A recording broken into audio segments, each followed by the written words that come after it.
Back now with a follow-up to a 10 on Your Side investigation.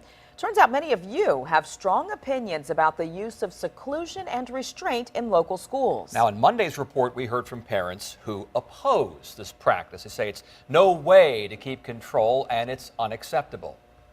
I'm like, this is child abuse. If I were to lock my child in a closet for a couple of hours, I'd be arrested. But tonight, we get a much different perspective. Investigative reporter Chris Horn talked with a mother whose son has been both restrained and secluded, and she supports the practice. Chris? Yeah, Tom, Diane Williams of Virginia Beach has a child in the program we reported on Monday, known as CSEP. It's in 8 local districts. That agency uses seclusion and restraint. It's the practice of using physical holds and locking children in isolated rooms. Williams says her son has been subjected to both, but she does not object. My son has attacked a staff member. My son had bit a staff member. My son smacked a staff member in the face. Diane Williams is talking about her 7-year-old. He has bipolar disorder and a form of autism. He's enrolled in the CSEP program here at Windsor Woods Elementary in Virginia Beach. So she recognized this voice in last Monday's special report. So if we close the door, it doesn't lock. You have to flip the switch to lock it. That's her son's principal, describing how the staff uses seclusion and restraint.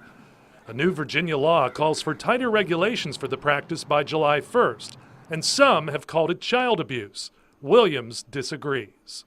When you have a child with special needs on this level who is lashing out to where my husband and I have feared for our safety and my younger son's safety, I mean, what else are you supposed to do? Williams says her son has been both secluded and restrained. She says she's notified promptly whenever it happens. We showed her the federal guidelines for seclusion and restraint. They say it should be used only as a last resort. It is only a last resort. Okay. That's the other thing. Sure of that? I am 100% positive of that. Okay. I am told what happens leading up to him getting increasingly aggressive. Williams sees seclusion and restraint as necessary in cases like her son's.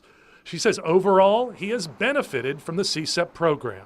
He learns to cope with his behaviors in a way that he knows that there's going to be consequences.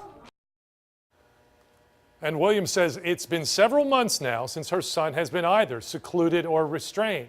She says her son is a CSEP success story, and she plans to transition him to a public school program next year. Chris Horn, 10 on Your Side.